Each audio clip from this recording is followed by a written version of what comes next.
You are listening to the Self-Trust Solution Podcast with Dawn Lede, episode number 42.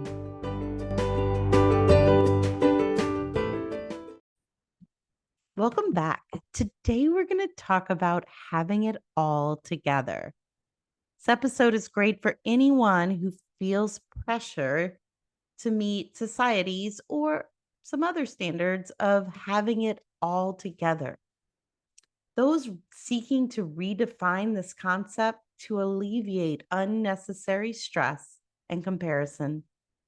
We're going to talk about the subjectivity of having it all together, how to define it in a way that works for you, and holding the flexibility to let it grow with you and for you as you move towards your goals.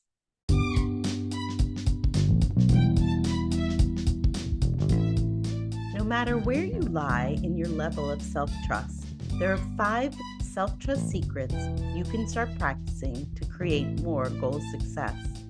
Get your free download today and learn the 5 simple secrets for harnessing self-trust to supercharge your goal success.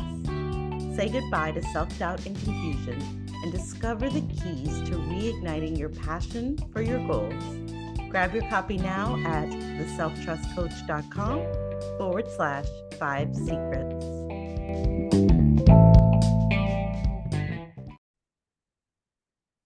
I hear a lot of people say, I don't have it all together, or she has it all together, or he has it all together. And this can come from society imposing its version of what it means to have everything in order. You know, the perfect job, the perfect relationship, financial stability, more. However, the reality is that this phrase is highly subjective, and you hold the power to define what it means to have it all together in your life. But what can happen is we will set ourselves outside of our own definition, whether that definition comes from what we're seeing in other people, what we've decided that it means to have it all together. We end up comparing ourselves to this yardstick, either self-imposed or what we've decided is true based on what we see others doing. And it creates unnecessary suffering. But what if having it all together is not a fixed definition? What if it's not this all or nothing thinking? We don't either have it all together or we don't. And I'd love for you to sit with that for a minute. We don't either have it all together or not have it all together. There's a really beautiful in between that many of us fall into. We want some of what we have, and we want more. We like some of what we're doing and what we're accomplishing and what we're reaching for, what we have accomplished, and we want more. But we miss out on the part that we've accomplished, what we do, what we have done, what we're capable of doing, when we get into this thinking of we either have it all together or we don't. But what if it's about accepting where you are now while acknowledging the scope for improvement? That way you're not comparing yourself to this made up definition of what it means to have it all together. Because the truth is, you get to define what it means for you. And it's not a fixed definition. What it meant for you to have it all together at one point in your life doesn't mean that it means that same thing now. Doesn't mean it has to mean the same thing in the future. There's this beautiful journey that we move forward through that we get to redefine what that means. But if we don't question it, we can hold ourselves up in comparison as if we're not there yet.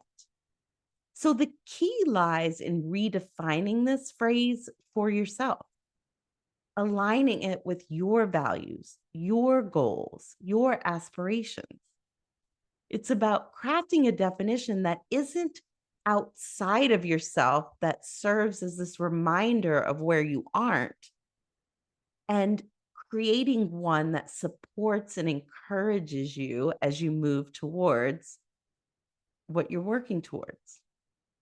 So it's supporting you now on your journey to creating more of what you want, more of who you want to be, rather than breeding self doubt and comparison, holding yourself up in opposition to your very own definition. So take a look at what it means for you to have it all together. What is that definition you're holding now?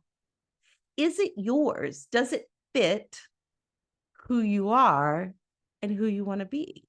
Or is it based on someone else's images, outward reflection? Is it based on what you think it should look like for you? My invitation is for you to throw out anything that doesn't align with who you are and who you want to be. Really question what's important to you and what is the definition that would work for you, that supports you now as you move towards your goals. Now, the truth is, you could just throw it out altogether. You could just decide that it's not important to you to have it all together. You could decide that you have it all together right now. And you could know that that definition can flex and grow with you as you move towards your goals. So, my invitation is for you to start seeing the beauty of where you are now as part of your journey to where you're going. Knowing that you're going to develop more wisdom, more knowledge, and hopefully more acceptance every step of the way as you stop comparing yourself to someone else's or your own ill conceived definition of what it means to have it all together. Really question it. If your definition of having it all together is to never be on the phone after 10 p.m., but you're on the phone after 10 p.m., is that really important to you?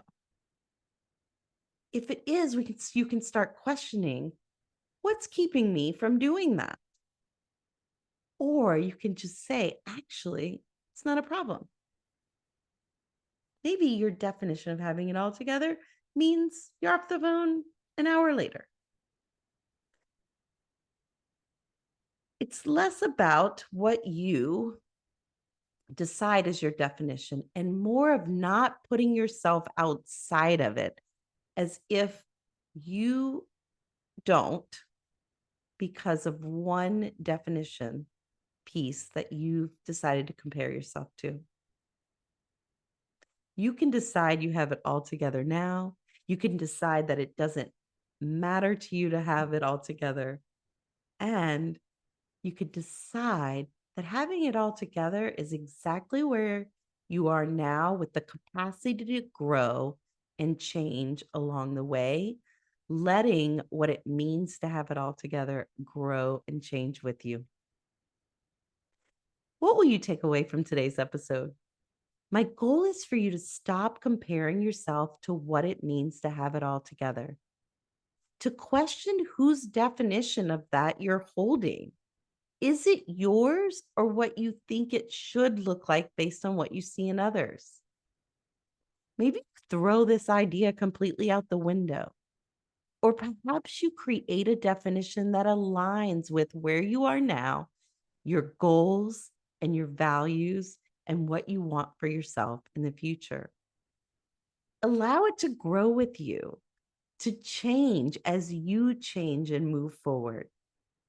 Start seeing the beauty of where you are now as part of your journey and how it's possible you have everything you need right now to both get where you're going while you develop and attain more wisdom, knowledge, and acceptance.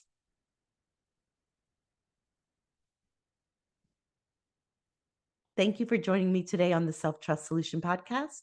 If you loved this episode, don't forget to leave me a review. This helps me reach new listeners, continue to create content, and brings me joy in my mission to serve. Join us next week for episode number 43. Thanks for tuning in and have a trust-filled week.